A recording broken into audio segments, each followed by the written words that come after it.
What's up? What's up? What's up? Hey, everybody. Greetings. I hope everyone is having a wonderful day. I know I am. I have no complaints. I am currently in Nairobi, Kenya, and I gotta say, I am amazed. Better words. I so needed this voyage, to take this voyage. It's been a very eye-opening experience, and my paradigm has definitely been changed. So paradigm, for some people that may not know, is a word that I learned in my my world politics class. And it's basically like a perspective. And so it's like a point of view. And being that this is my first time traveling abroad, leaving the United States ever, and coming to Africa, specifically Kenya, it's been like a pleasant experience so far. So let me give y'all a rundown of what has transpired, what has happened since I've, first arrived here. Well, first of all, let me back it up. So I flew out of Fort Lauderdale Airport, and then I flew into New York, and then after New York, I flew into Paris, and I had a 4-hour layover in Paris. Take a taxi and just check out the city, especially since France had that big win in the World Cups series or games or however you say it. And I knew that it was going to be real live and lit in the city. But however, I chose not to. I chose to, use the discretion of not going out just for fear of not being back in time and not knowing what the traffic would be like in Paris, especially since the wind. So I did not leave the airport. I stayed at the airport. And so I flew when I was on my flight from Paris, going from Paris to Kenya, I met a really nice woman, young lady, and her husband. But particularly the woman, I met the wife, and she was really, really nice. We sat next to one another, and she actually lives in Kenya, and she worked for the United Nations, and she was just really cool. And so I gave her my YouTube information, and hopefully she's subscribed and she's watching this. I just want to say thank you for the conversation that we had. I really appreciate it. And if I need you, I'll call you. But I'm going to call you regardless. I just want you to know that I'm good. Everything is good. So if you had any, concerns about me, I'm good. And thank you for, just extending your conversation. It was really just comforting and just a good conversation. It was a really good vibe. So thank you for that. What else? So when I got off the plane from Paris, when I got to Nairobi, to Kenya, so all right, so I'm gonna have a keep it real moment.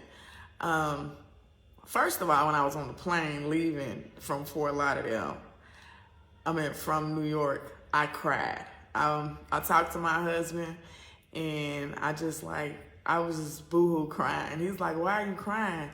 And it's just like, I don't know. I suffer from anxiety, so sometimes. And then I don't know. For the people that's into horoscopes and stuff like that, I am a Taurus, and so they say that Tauruses are really grounded and more in tune with the earth, and like to kind of stay on that type of level. And so basically meaning that new things, the unknown things, kind of can get to us a little bit. I don't know if all Taurus is like that, but you know, that's just me. But yeah, so my anxiety started to get the best of me. So I just like really started boo crying, and my husband was like, "You gotta get it together. You know, don't make me have to come pick you up from the airport. You know, pull yourself together. You got this. You're gonna be okay." So, needless to say, when I got to Kenya's airport, initially I couldn't get in touch with my contact here, so I started crying again. I started crying again. "Hey, husband." And the ladies that worked at the airport, they kind of comforted me and said I was gonna be okay and they was gonna take care of me. So they were just trying to, you know, find some arrangements for me, you know, as far as like trying to find somewhere for me to stay and stuff like that. And what's interesting is one of the ladies that work at the airport, I had asked her a question about directions or something. And she looked at me and she said, "You're not Kenyan?" And I said, "No, I'm from the United States. This is my first time coming to Kenya." She said, "You look just like us." True story. She said, "You look just like us." She said, "You sure you're not Kenyan?" I said, "Well, ma'am," I said, I'm under the impression, I've been told that I do have some Kenyan roots, and that's one of the reasons why I'm here, is to, you know, try to touch bases with my people here in Kenya to see if I can find them, hence the title, the hashtag y'all see, Finding My Roots.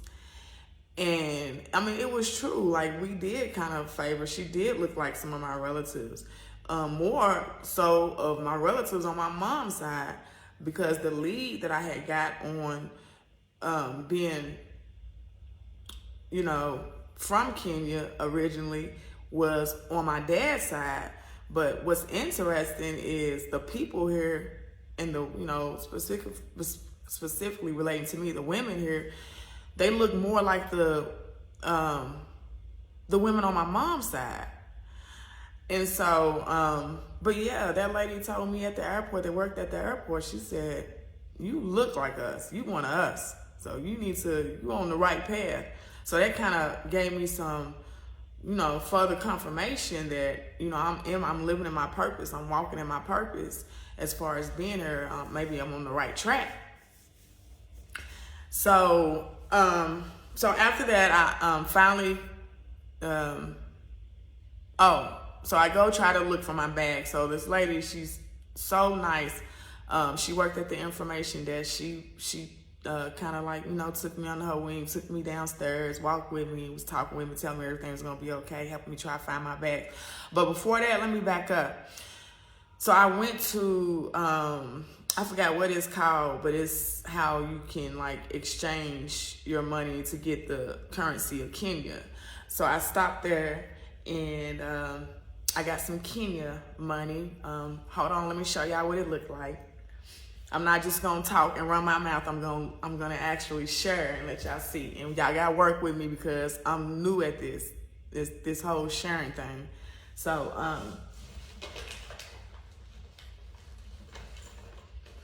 so the money here looks like this. For anybody who don't know.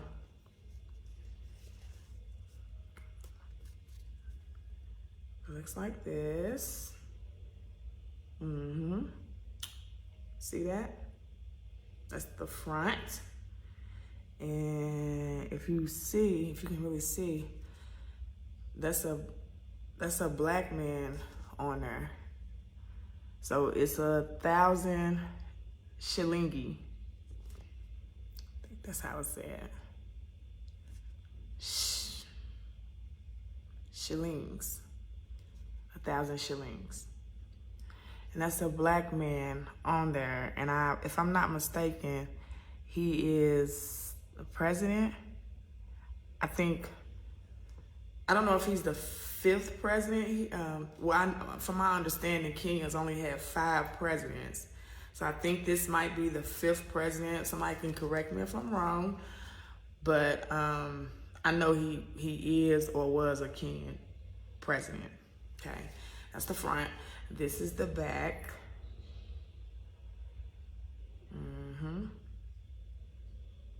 It looks like the city of Kenya.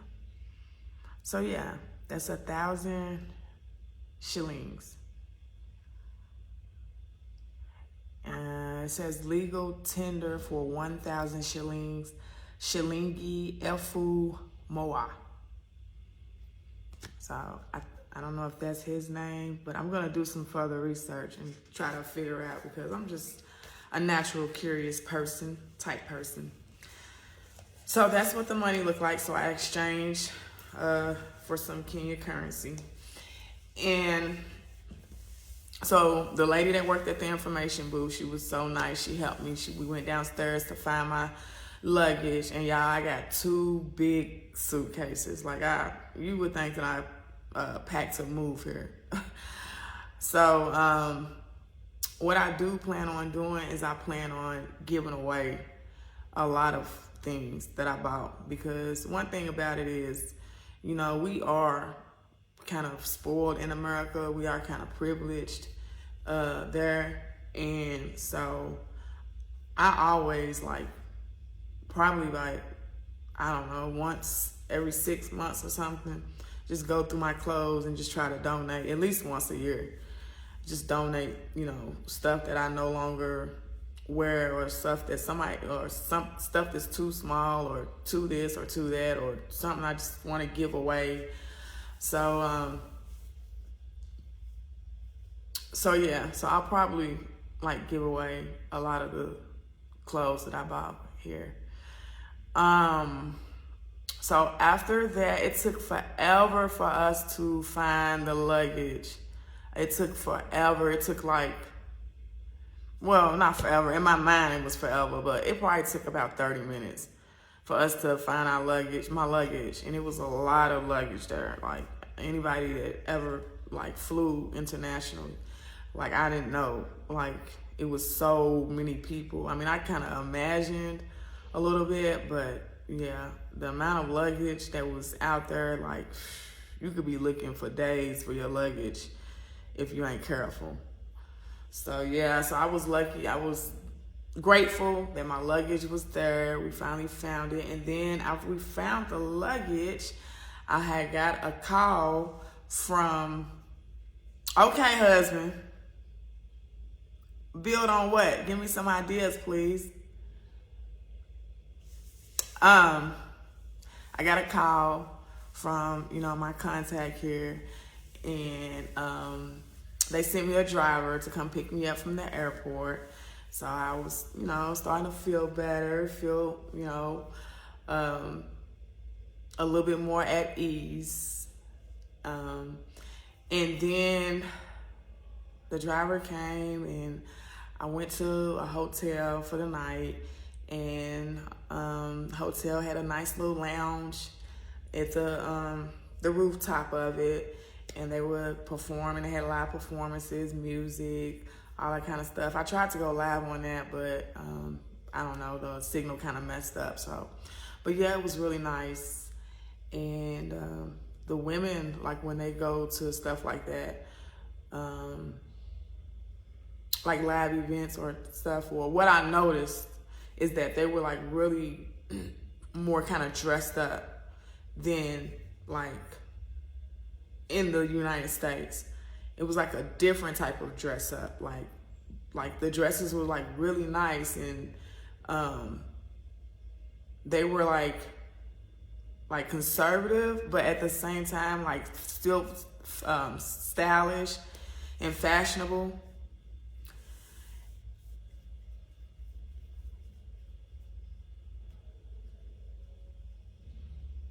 How you feel being around mostly your people? It's a beautiful thing. It really is. It's you know what though? But there's a lot of similarities between Florida and Kenya.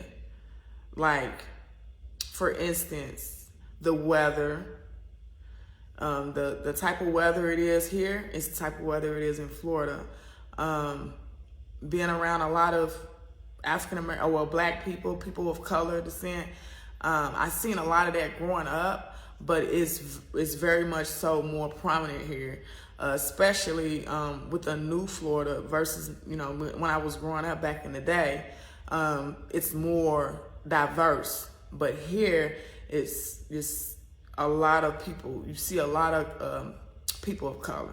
Just everywhere you go, it's all I seen was people of color, and it's a lot of culture here. Like down the street when I'm walking, well, just like even now, like I hear music, I hear festivities, I hear I don't know if I hear somebody performing or just some music or what, but there's a lot of culture here, and I like their music. It's like a kind of like a Caribbean vibe a little bit, but you can tell it's not just Caribbean.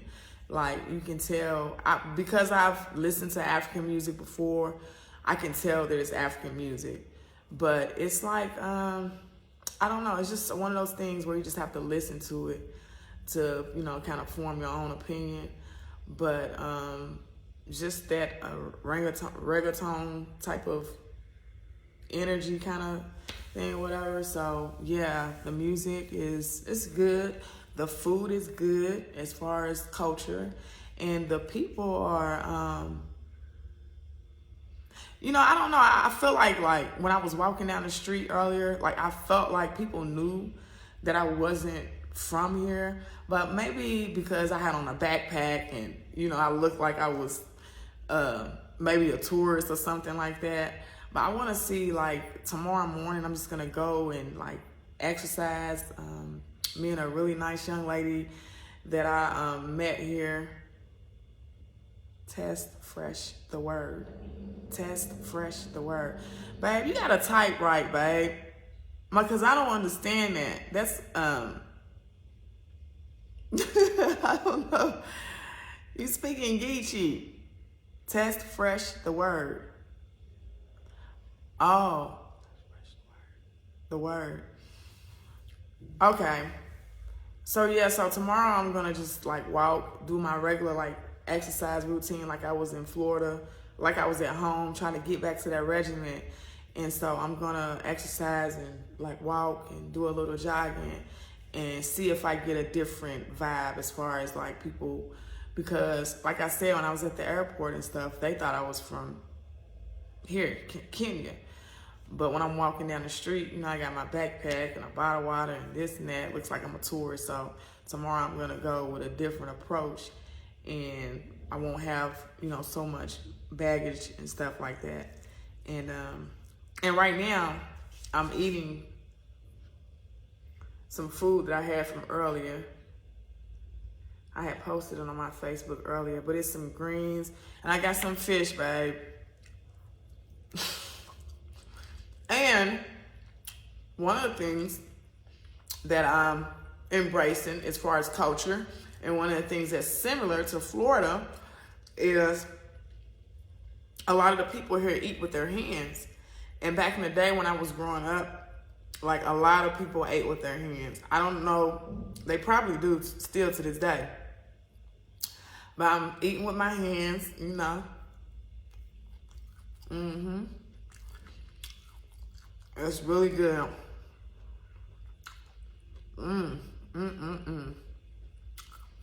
Kale greens and fish. Hey, Sister Agnes.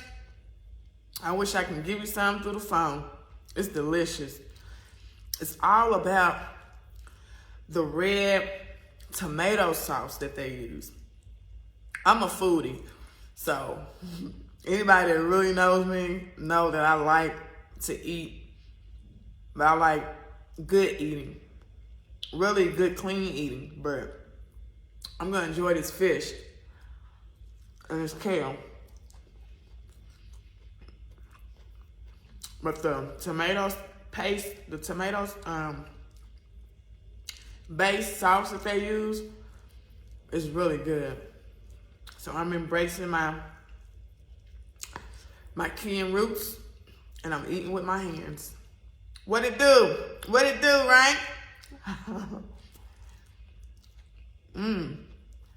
Rank, you're gonna have to come to Florida and visit us, bruh. Yeah.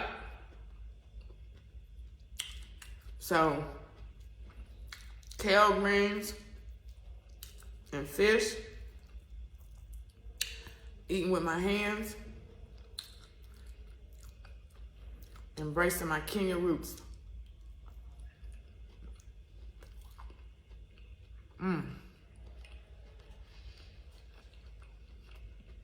You sure do.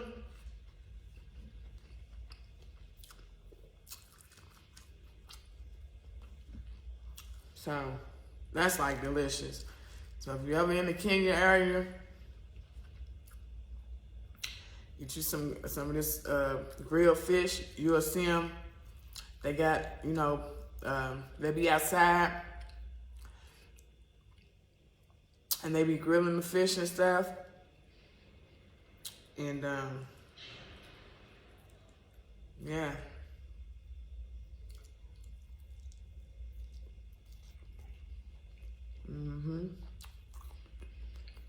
That's how you do it. We spoiled in America.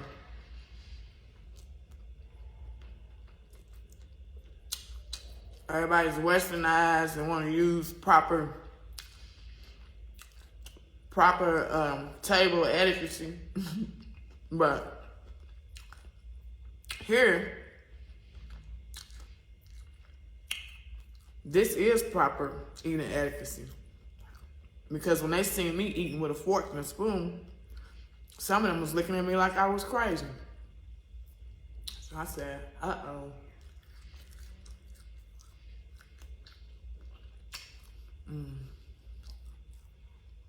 Let me get with the program. The weather is good. It's like Florida weather. It's like 80-something in the day, and it's probably like 70-something at night. It's perfect weather. Perfect. And Sister Agnes, I left you a comment, but I met a young lady. I met a lady that works for the United Nations, and I got her contact too. Yeah, she was really nice.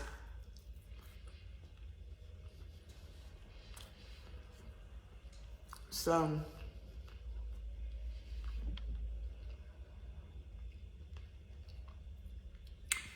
anyways, when I'm at home, one of the things that kind of like led me to this journey of coming to Kenya is the fact that my husband and I, we read the word every day. Now, I'm not a super religious person or anything like that, but I do believe in the principles in the Bible. I do feel like everybody should have some type of code of conduct,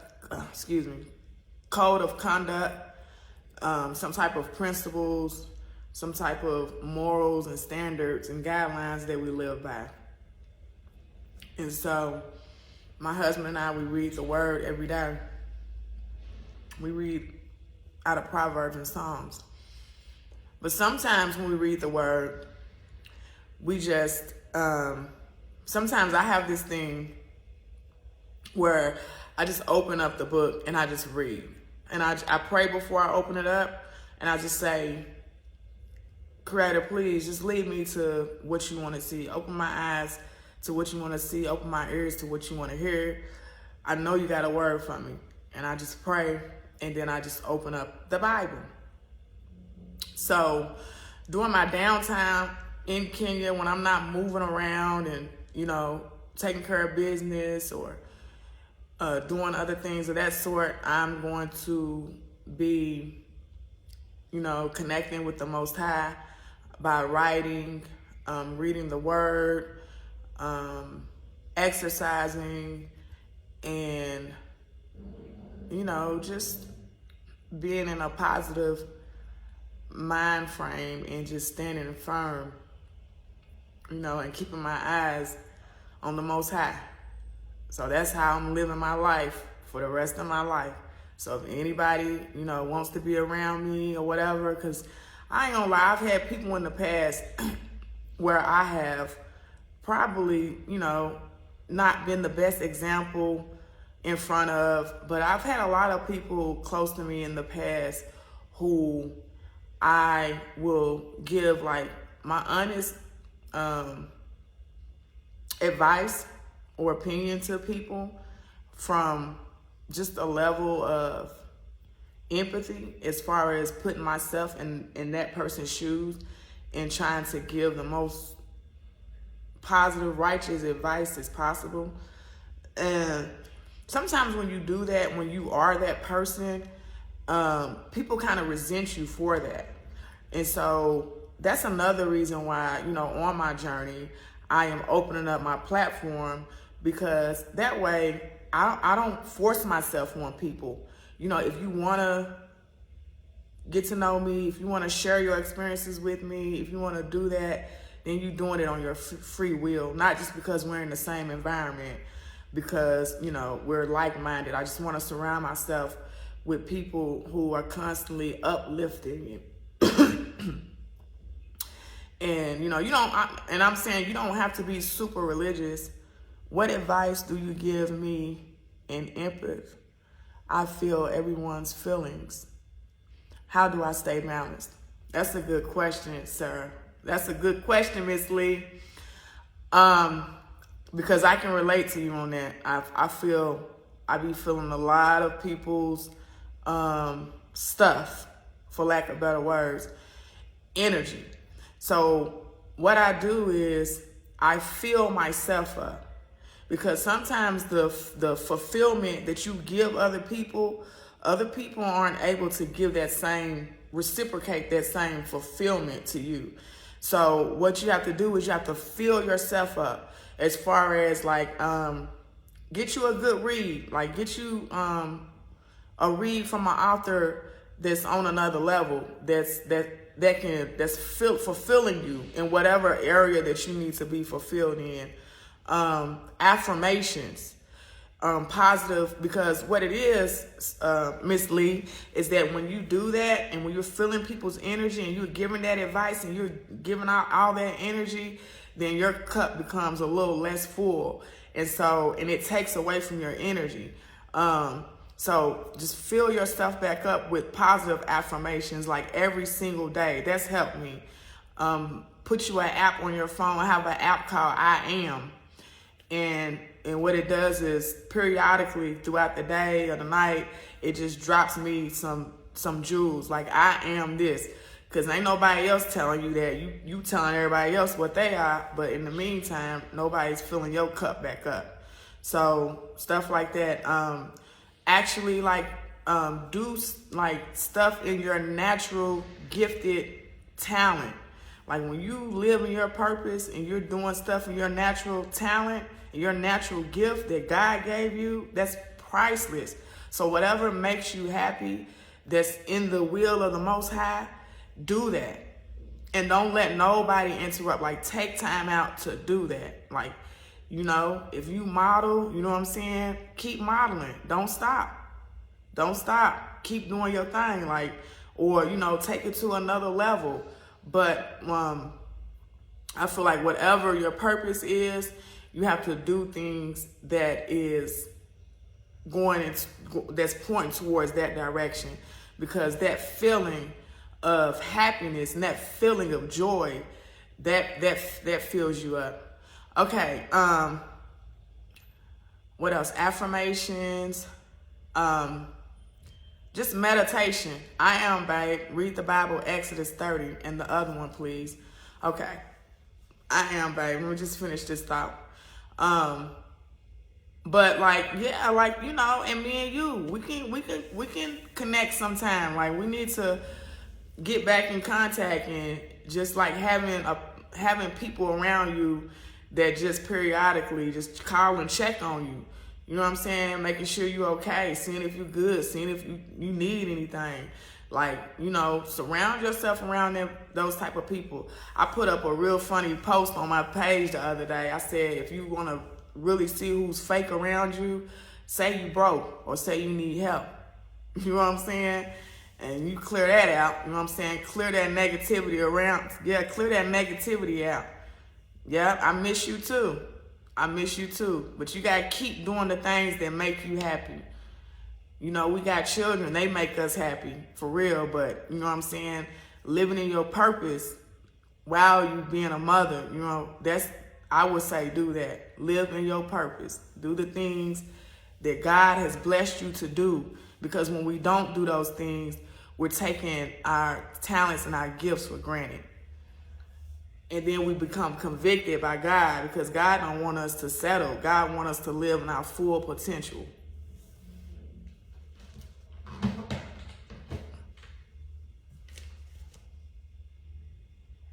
Yeah, you definitely in the right direction though.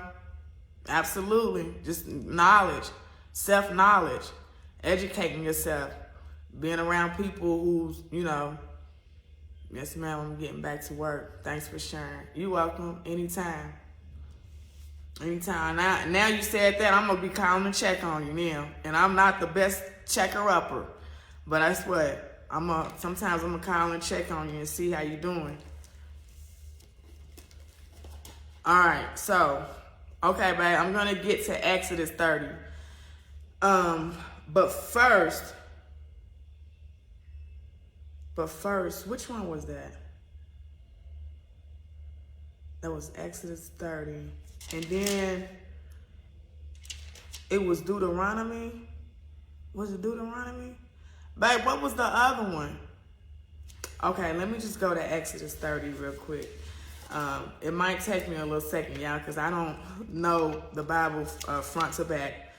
But I'm going to read Exodus 30. So today when I was just sitting here, I was on the phone with my husband and I just opened up the book. And I think it was Deuteronomy 8. The first one is Exodus 30.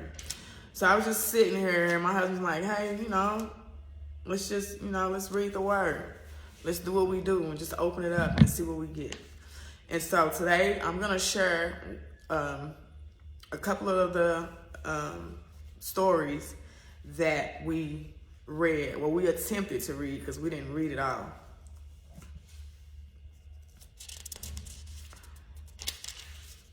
Okay. All right, Exodus 30.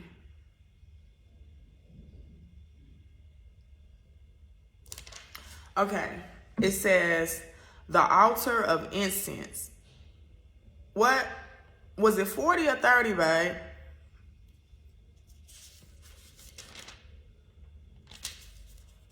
Let me get this right, y'all, because I don't want to read the wrong thing. I want to read what I read earlier, because it kind of made some sense. So it wasn't Exodus 40.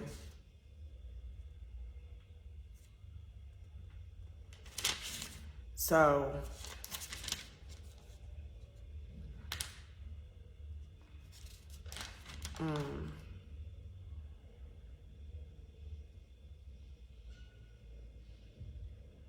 you good on Exodus? I'm good on Exodus. Let me see something.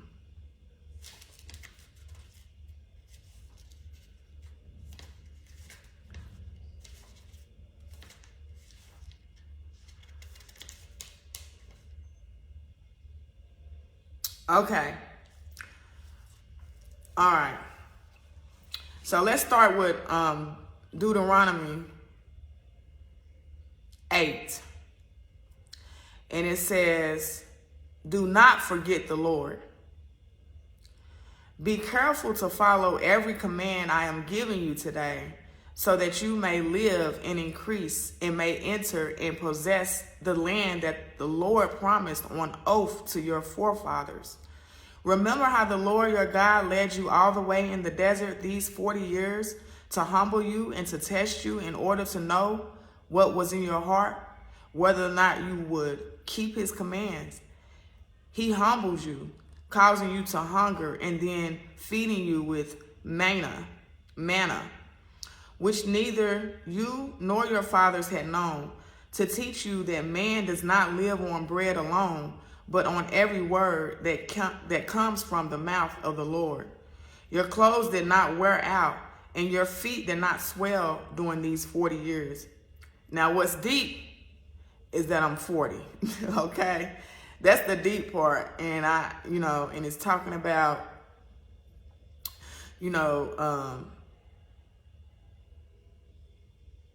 God leading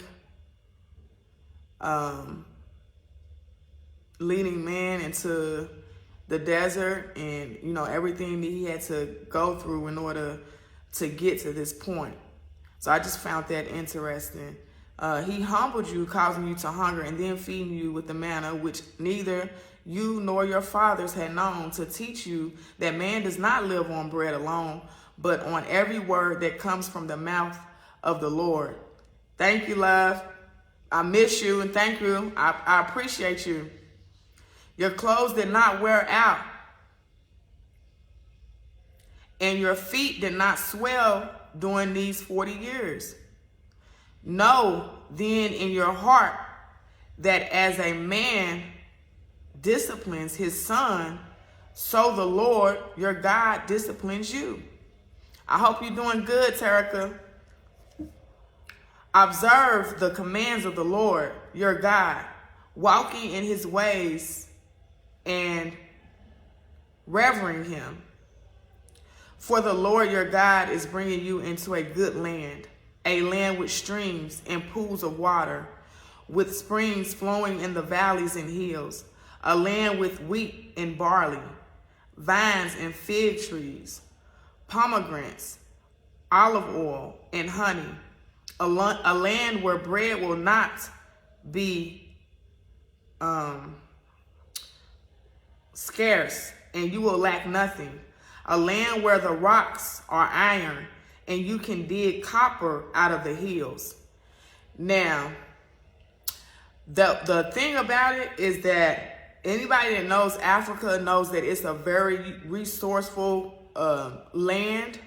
I think that they say that Africa is the only place that if something happened to the world, it can replenish itself. Like it can probably provide pretty much everything the world needs right here in this land. This is a gold mine, literally. But outside of that, though, it's spiritual, because I've been, from my knowledge, Kenya is the founding place for civilization. Yes, Lord, we come to you humbly. We ask that you give Sister Terica the strength to deal with all the things that comes along with working in your purpose, Father.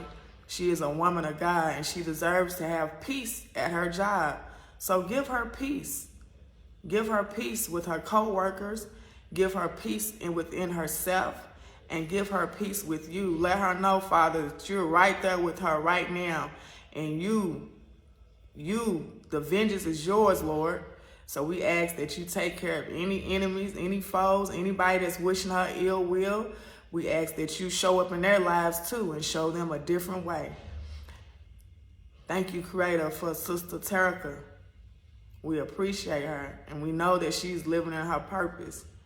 And we ask that you allow her to live in her purpose with your grace and your mercy and your defense, Father. You fight her battles for her, and you help her keep and sustain her career so she can take care of herself and her family. Salah. Yes, ma'am. Oh, yes, ma'am. You said a mouthful right there, Terica.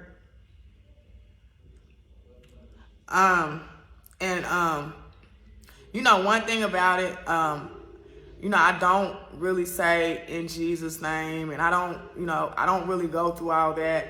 It's just that, I feel like whether you're Christian, whether you're Muslim, whether you're Jehovah's Witness, Whatever you are, you know what I'm saying, whatever you believe, your principles, that's between you and your God, you know. But one thing about it, and what God is convicting and putting on my heart, is regardless of what his people are, to extend his love. Be a vessel of his love, and just love no matter what. No matter if they're straight, gay, lesbian, black, white, Muslim, Jew. Love his people. I feel like it's critical, especially now in the times that we're living in, because you never know. You know, somebody can be anti-Jew, you know what I'm saying? And a Jew person might save you. Somebody can be Caucasian or white, and a white person could lend you a hand when nobody else does. So I used to be real like pro-black, like, you know, power to the people, which I still love my people. I don't think that'll ever change. I love my community. It's just something about us, you know, but that doesn't mean that I dislike any other race at all. That doesn't mean that at all. It's just that I can sympathize and empathize with my people because I am a person of color, but I don't discriminate against anybody.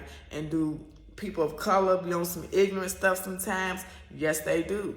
Do other white races be on some ignorant stuff sometimes? Yes, they do. You know what I'm saying? And we suffer a lot, especially in America, people of color.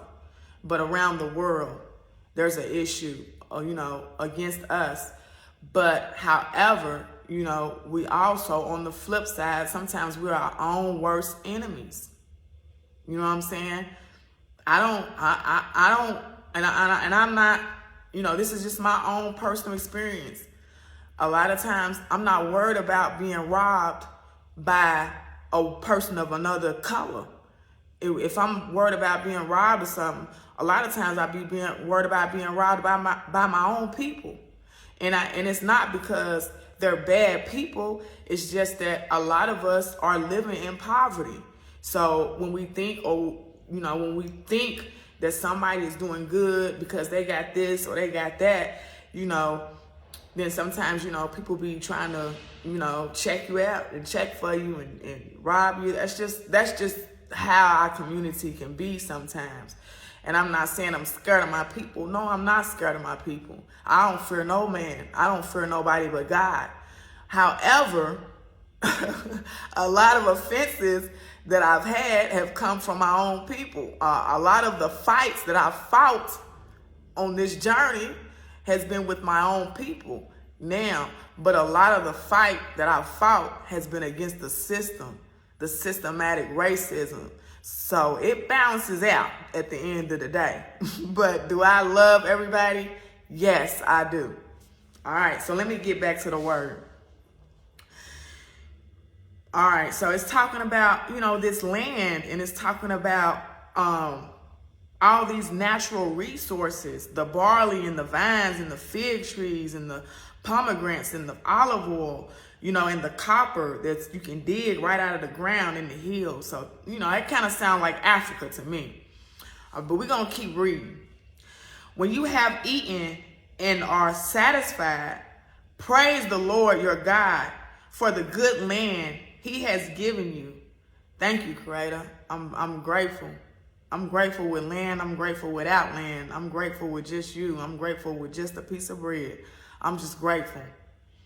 Be careful that you do not forget the Lord your God, failing to observe his commands, his laws, and his decrees that I am giving you this day. Otherwise, when you eat and are satisfied, when you build fine houses and settle down, and when your herds and flocks grow large, and your silver and gold increase, and all you have is multiplied, then your heart will become proud, and you will forget the Lord Then your heart will become proud, and you will forget the Lord your God, who brought you out of Egypt, out of the land of slavery. So what the Most High, what he's saying is,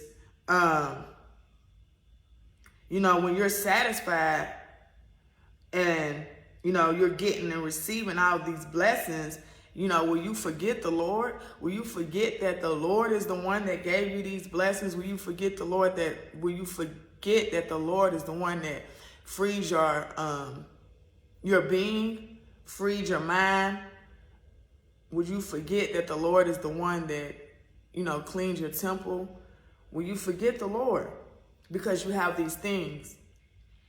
He led you through the vast and dreadful desert, that thirsty and waterless land with its venomous snakes and scorpions. That sounds like coming from Florida. Anybody from Florida know it's a whole lot of snakes, man. It's a whole lot of snakes. He brought you water out of the hard rock. He gave you manna to eat in the desert, something your fathers had never known, to humble and to test you so that in the end it might go well with you. Now that's real deep for me because right now, anybody that's been following me on my platforms, my YouTube or Facebook, know that me and my father is like not in the best place right now. So that kind of hitting home right there. So I'm going to read that again. It says, he gave you manna to eat in the desert, something your fathers had never known, to humble and test you so that in the end it might go well with you. You may say to yourself, my power and the strength of my hands have produced this wealth for me. But remember the Lord your God, for it is he who gives you the ability to produce wealth and so confirms his covenant, which he swore to your forefathers as it is today. If you ever forget the Lord your God and follow your other gods and worship and bow down to them, I testify against you today that you will surely be destroyed, like the nations the Lord destroyed before you. So you will be destroyed for not obeying the Lord your God. Whew, that's powerful right there. So what God is telling us is that, he's going to bless us. You know what I'm saying? But we got to remember this word. We got to remember where this wealth come from and these riches and these golds and this money. We have to remember the real, true natural resource, the natural source, which is of the Most High. A lot of times, we get money, everybody's chasing the bag. We get into the bag and stuff, but then we forget, we start feeling ourselves and we become prideful. And we know that was Satan's downfall, is the pridefulness. So we begin to be prideful like Satan. And, that's what separates us. That's what brings separation between us and the Creator. It's not like he don't want us to be wealthy. He want us to be wealthy. He want us to be resourceful. But he don't want us to forget where we get it from. And that's the problem. Then, in that case, when we don't pray and when we don't have faith and we don't nurture our relationship with the Most High, then we start to praise other things as God, like money. We start to see God in material things. And God will humble us really, really fast. I know me, I can't speak for y'all, but I've been humbled plenty times by the Most High. I've gotten prideful. Yes, I have. And I've had to be humbled. Absolutely. I've been homeless. I've had to go without. Man, I truly have a story, just like a lot of y'all. Everybody out there got their own story, and examples of when we could say that the Most High has humbled us, and we felt like, Lord, why'd you strip us like this? But really what God does is he has to strip those material things from us for us to get a reality check and say, nah, we praising the wrong thing. We praising Christmas trees. And we're praising money, and we're praising clothes, and we're praising lust. You know what I'm saying? All kind of stuff. Everything but the Most High. And so it's important, especially around this season of giving, that, people really know where these things are coming from. All right, we're going to read chapter 9. So I'm reading chapter 8 and 9, Deuteronomy. Not because of Israel's righteousness. Hear, O Israel, you are now about to cross the Jordan to go in and disposes nations greater and stronger than you, with large cities that have walls up to the sky. The people are strong and tall. Anakites. You know about them and have heard it said, who can stand up against the Anakites? But be assured today that the Lord, your God, is the one who goes across ahead of you like a devouring fire. We will destroy them. He will subdue them before you, and you will drive them out and annihilate them quickly, as the Lord has promised you. After the Lord, your God, has driven them out before you, do not say to yourself, the Lord has brought me here to take possession of this land because of my righteousness. No, it is on account of the wickedness of these nations that the Lord is going to drive them out before you. It is not because of your righteousness or your integrity that you are going to take possession of their land, but on account of the wickedness of these nations, the Lord your God will drive them out before you to accomplish what we swore to your fathers, to Abraham, Isaac, and Jacob. Understand then that it is not because of your righteousness that the Lord your God is giving you this good land to possess, for you are a stiff-necked person. So what God is saying is, you can come on up off that high horse. It ain't because of you.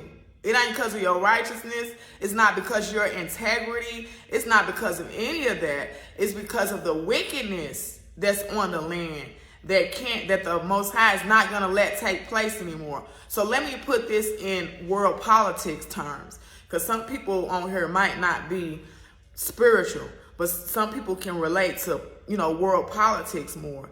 So basically what I think about when I read the scripture is I think about my world politics class. And basically you have the realists, you have the liberals, you have the neo-Marxists, you have the constructivists, and we have the feminists, okay? We live in a very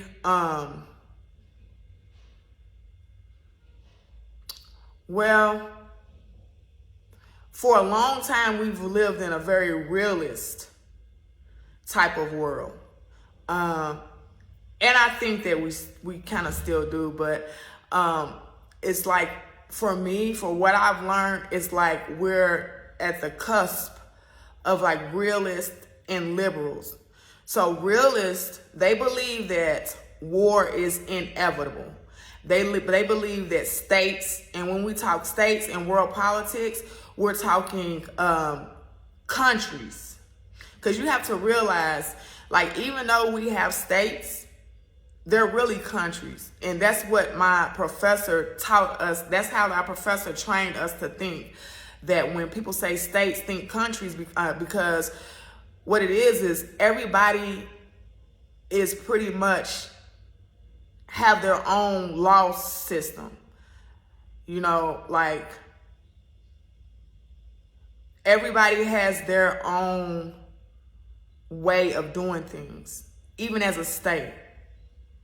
Like, the United States government just can't go to Florida and say, okay, well, we need you to do this, this, this, and that. No, it don't happen like that. Like, Florida's gonna say, okay, well, we doing this. In the United States, y'all can keep doing that. Because what states do is they act as their own country, okay? So from now on, instead of thinking like, oh, it's a state, like a nation, no, these states are acting, especially in today's time, they're acting as countries. And they've always acted like that. Well, for a long time now, they've been acting like countries. So, okay, so I say that I feel like we are living in a realist, liberal environment and climate, because so like I said, realists feel like war is inevitable. Like, in every state is gonna do what's best for their own state's best interests. That's how realists think. Liberals feel like the realist way of living is outdated. They feel like there is peace is possible, and hence their argument is that I love you too, DJ Slide. Thank you for the love, baby, and I appreciate you, and I see you still doing your thing. Much love and much respect. So the liberals feel like that no, war is outdated, and that nobody's trying to go to war because it's bad for business, and so, and they feel like states can have a win-win situation, that everybody can win, that we can come to treaties, we can come to agreements where everybody can win. On the other hand, realists don't feel like that. Realists feel like the winner takes all, pretty much. It's like win or lose. So the reason why I say I think it's two is because both of them are relevant. Is because with the United Nations, you have like the Security Council, and you have the General Assembly. The General Assembly is like it's like the liberal mind state, and then the Security Council is like the realist mind state.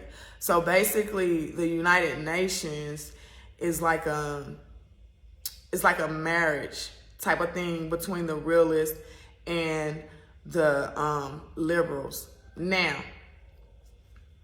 so as far as where we're at now and where we're going in the future, there's like a different visions for the world future. Like, some people think there's like a one world order type thing. Some people think that more women are going to be in power. It's going to be like, it's so many different theories and visions for the world. Now, I have my own theory as far as what I think the vision for the future holds. I feel that the vision for the future holds, the one that was explained to me in my world politics class, that I kind of see that in my own experience and my own observations and assessment of the world and what's going on in the communities and stuff like that, I feel like there's going to be a clash of civilizations. I think that there's going to be a lot of conflict in between different civilizations, because you got to understand, as far as territory, there's points where civilizations meet, okay? And there's, America has been, excuse my language, but America has been pimped out. Like, everybody is promised a part or a piece of America. It's like really been like pimped out. And so I think that it's probably been oversold. Like, people have been selling to one buyer and then selling to another buyer. And then, so I feel like that's going to be a problem. And I feel like it's going to be a clash of civilizations. Like, for instance, I take Florida, for example, because that's where I live. There is a big range of diversity in Florida. There's like Haitians. I am. There's Haitians. There's Dominicans. There's Jamaicans. There's so many different nationalities and people in Florida. And so, it's like the Haitians, they got their own little community, you know what I'm saying? They mess with each other. They don't really mess with nothing outside of that.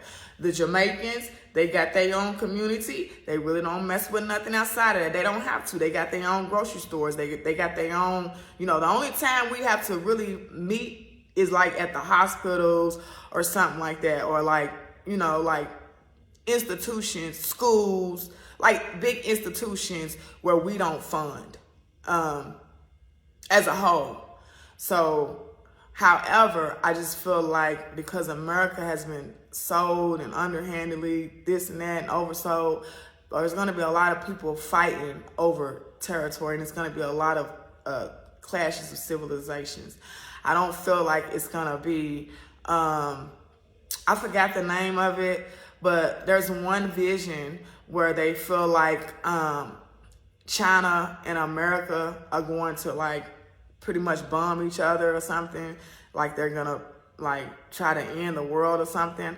I think that, and I could be wrong, y'all. I don't know. I'm not an expert. I'm just, bold enough to get on here and give my perspective. I feel like they're too selfish for that. Well, not selfish, because for them to do that would be selfish. But when I say they're too selfish for that, meaning nobody wants to die. Everybody wants their legacy to live on. So I feel like liberals are right on that as far as war would be bad for business for a world war. As far as, them using the big atomic bombs to just, clear out the world. But I do feel like there's a lot of clash of civilizations. Okay, so let's get back to the Bible. Let's figure out why I even went there. So I'm gonna back it up a little bit. It said, so when you have eaten and are satisfied, praise the Lord your God for the good land he has given you. Be careful that you do not forget the Lord your God, failing to observe his commands, his laws, and his decrees that I am giving you this day. Otherwise, when you eat and are satisfied, when you build fine houses and settle down, and when your herds and flocks grow large, and your silver and gold increase, and all you have is multiplied, then your heart will become proud, and you will forget the Lord your God, who brought you out of Egypt, out of the land of slavery. He led you through the vast and dreadful desert, that thirsty and waterless land with its venomous snakes and scorpions. He brought you water out of the hard rock. He gave you manna to eat in the desert, something your fathers had never known, to humble and test you, so that in the end it might go well with you. You may say to yourself, my power and strength of my hands have produced this wealth for me. But remember the Lord your God, for it is he who gives you the ability to produce wealth, and so confirms his covenant, which he swore to you, to your forefathers, as it is today. If you ever forget the Lord your God and follow other gods and worship and bow down to them, I testify against you today, and that you will surely be destroyed. Like the nations the Lord destroyed before you, so you will be destroyed for not obeying the Lord your God. Hear, O Israel, you are now about to cross the Jordan to go in the disposes nations. Go in and dispose. Is it disposes or disposes? I don't know. Yeah, I don't know the word verbatimly, but I'm learning. So somebody might want to check that word. Nations greater and stronger than you, with large cities that have walls up to the sky. The people are strong and tall. Anakites, you know about them and have heard it said, who can stand up against the Anakites? But be assured today that the Lord your God is the one who goes across ahead of you like a devouring fire.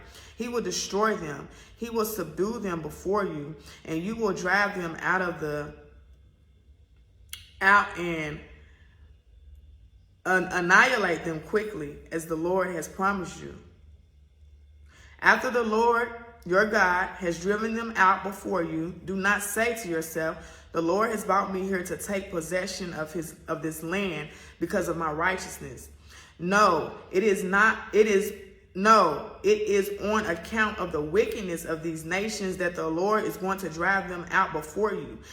It is not because of your righteousness or your integrity that you are going to take possession of their land, but on account of the wickedness of these nations, the Lord your God will drive them out before you to accomplish that he swore to your fathers, to Abraham, Isaac, and Jacob. Understand then that it is not because of your righteousness that the Lord your God is giving you good land to possess, for you are stiff-necked people. So basically, when I was saying all the things about the different visions of the world and the nations and them, like pimping out the countries and, the lack of resources and, just like basically what God is saying is he has the final say, no matter what the treaties are, no matter what the policies are. At the end, God is going to have the final say of who possess what. And even when you possess that land, you really don't possess that land. We know that everything belongs to the Creator. Now, he might make you, management of that land, or, if you live righteously, like the Bible said, then, your children will prosper and, have land. But the thing about it is the way we're living now, unless you are living righteous, and the wicked is, you have to be first living righteously, and then the wickedness will be driven out. And because you're in position of righteousness, then just so happen you can inherit that land. But God is definitely going to drive out the wickedness, and I believe that. I stand on that. So God has the final say. It is not because we're like special, even though we're special, but it's not because, our righteousness or anything like that. It's because he's going to drive out the wickedness. That's God's words. All right, Exodus. So let me see, which Exodus was that? So that was Deuteronomy 8 and part of 9. I'm not going to read all of 9. I'm going to go ahead and get to Exodus. This is not, me trying to preach and be on here for a long extended time or anything like that. Because that's not even, that's not me. I'm just sharing what I was reading today. So that's it.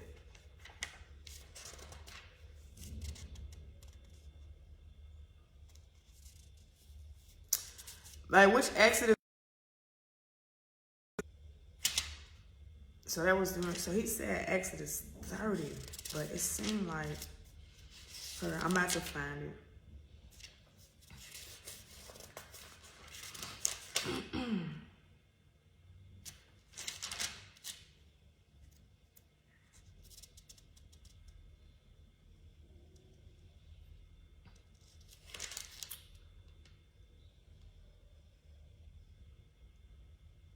Okay, so I'm going to start with Exodus 30, because,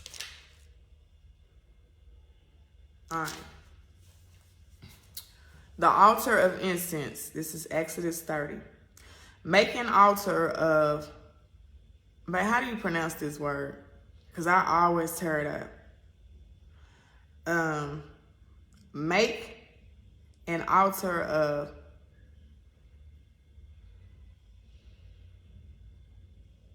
yeah, I think it's 30, but I don't know how to pronounce that word, A-C-A-C-I-A, and I don't want to tear it up. So I'm just going to spell it out, and y'all pronounce it. Make an altar of A-C-A-C-I-A, wood, for burning incense. It is to be square, a cubit long and a cubit wide, and 2 cubits high. Its horns, one piece with it. Overlay the top and all the sides and the horns with pure gold, and make a gold molding around it. Make 2 gold rings for the altar below the molding, 2 on opposite sides. 2 on opposite sides. Hold on. Two on opposite sides to hold the poles used to carry it. Make the poles of, there's that word again. I don't know. It's ACACIA. It's a type of wood. And overlay them with gold. Put the altar in front of the curtain that it is before the ark of the testimony, before the atonement cover that is over the testimony, where I will meet you. Aaron must burn fragrant incense on the altar every morning when he tends the lamps. He must burn incense again when he lights the lamps at twilight, so incense will burn regularly before the Lord for the generations to come. Do not offer on this altar any other incense or any burnt offerings or grain offering, and do not pour a drink offering on it. Once a year, Aaron shall make atonement on its horns. This annual atonement must be made with the blood of the atoning sin offering for the generations to come. It is most holy to the Lord. All right. Atonement money.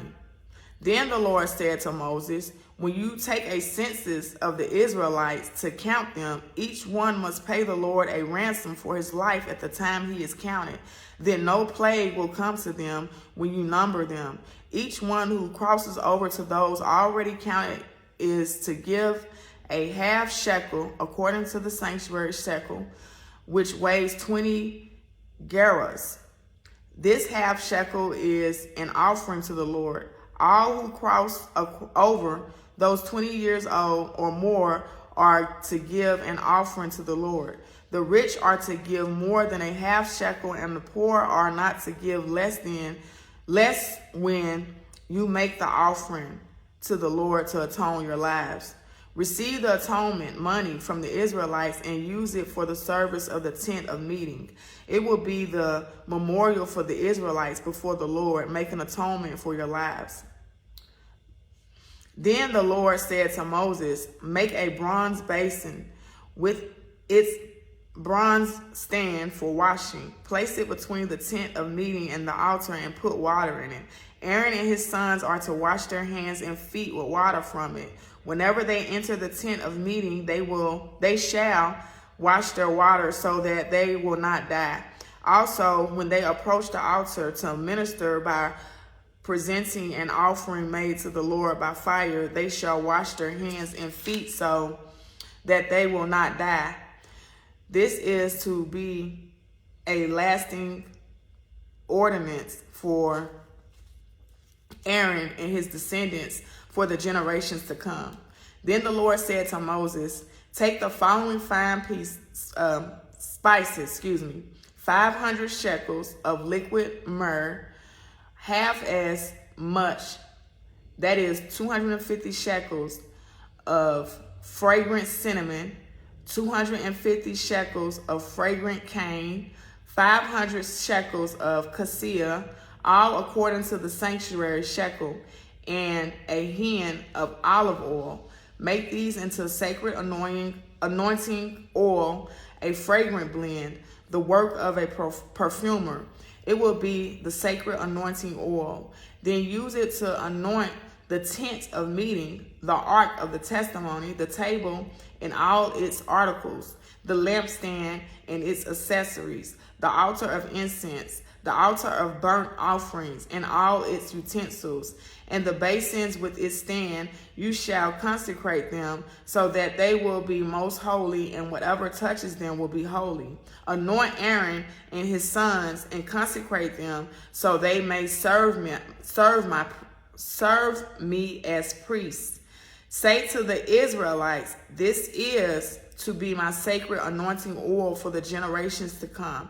Do not pour it on men's bodies, and do not make any oil with the same formula. It is sacred, and you are to consider it sacred. Whoever makes perfume like it, and whoever puts it on anyone other than a priest must be cut off from his people. Then the Lord said to Moses, take fragrant spices, gum resin, onycha, I don't know if that's it, and galbanum, and pure frankincense, all in equal amounts, and make a fragrant blend of incense, the work of a perfumer. It is to be salted and pure and sacred. Grind some of it to powder and place it in front of the testimony in the tent of meeting, where I will meet with you. It shall be most holy to you. Do not make any incense with the formula for yourselves. Consider it holy to the Lord. Whoever makes any like it to enjoy its fragrance must be cut off from his people. Then the Lord said to Moses, see, I have chosen Bezalel, son of Uri, the son of Hur, of the tribe of Judah, and I have filled him with the Spirit of God, with skill, ability, and knowledge in all kinds of crafts, to make artistic designs for work in gold, silver, and bronze, to cut and set stones, to work in wood, and to engage in all kinds of craftsmanship. Moreover, I have anointed Oholiab, son of Ashisamach, I'm sorry, y'all, tear these names up, of the tribe of Dan to help him. Also, I have given skill to all the craftsmen to make everything I have commanded you. The tent of meeting, the ark of testimony with the atonement cover on it, and all the other furnishings of the tent, the table and its articles, the pure gold lampstand and all its accessories, the altar of incense, the altar of burnt offerings and all its utensils, the basin with its stand, and also the woven garments, both the sacred garments of Aaron, for Aaron the priest, and the garments for his sons when they serve as priests, and the anointing oil and fragrant incense for the holy place. They are to make them just as I commanded you. Then the Lord said to Moses, say to the Israelites, you must observe my Sabbaths. This will be a sign between me and you for the generations to come, so you may know that I am the Lord who makes you holy. Observe the Sabbath because it is holy to you. Anyone who desecrates it must be put to death. Whoever does any work on the day must be cut off from his people. For 6 days work is to be done, but the seventh day is a Sabbath of rest, holy to the Lord. Whoever does any work on the Sabbath day must be put to death.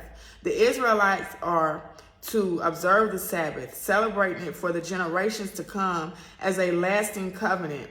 It will be a sign between me and the Israelites forever. For in 6 days the Lord made the heavens and the earth, and on the seventh day he abstained from the work and rested.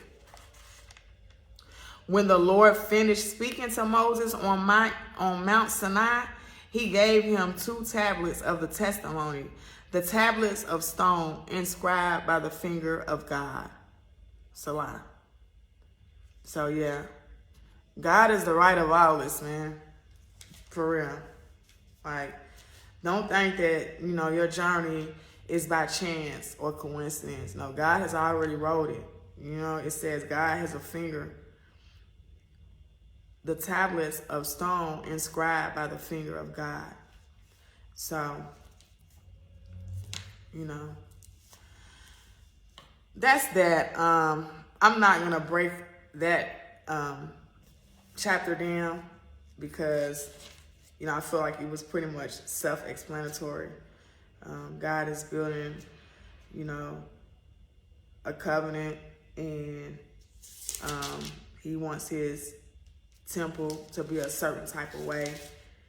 And yeah, it's pretty much anointing Aaron and his sons, and he's giving Moses instructions on these incense, and he's been very particular. So that's that. So I was just sharing some of the word that myself and my husband had read today, and hopefully anybody out there who could use some positivity or could use some fulfillment to get their cup filled, I hope that you took something away from this word today. And it helps you get through your day. So, well, I'm about to get off of here, y'all. Thank you, husband. I love you, babe, and I miss you so much. I miss you and the babies. And thank you for, just supporting me and just loving me the way you do. I appreciate you, for real. I be like fearful to tell the world how much I love you, you know what I'm saying? Because I feel like they might try to take you away from me, but I love you, babe, for real, with everything in me. And I'm proud of you, and I appreciate you. And I won't take you for granted. You got a best friend for infinity, not just life. All right, y'all. I love y'all, and I hope y'all have a wonderful day. For me, it's night. I'm in Africa, and it's 11:12 at night. So I know for Americans, it's in the daytime. And so, yeah, I want to say God bless everybody. Thank you for everybody that, left a comment. Y'all, make sure y'all share my videos, man. I'm trying to get my subscriptions up. So if you was touched by this, or if you feel like somebody else needs to hear this, share my videos, man. Help me get my content out there. And I won't be doing stuff like this all the time. It'll just be, periodically. But I definitely feel like the principles in the Bible are good for me and my family to live by. And so that's what it is. And like I said, I'm not a religious person. I don't discriminate against anybody that practice anything else. You know what I'm saying? I'm just an open vessel of the Most High, spreading love. Optimal health is wealth. And peace. I'll see y'all later. Not too much later. All right.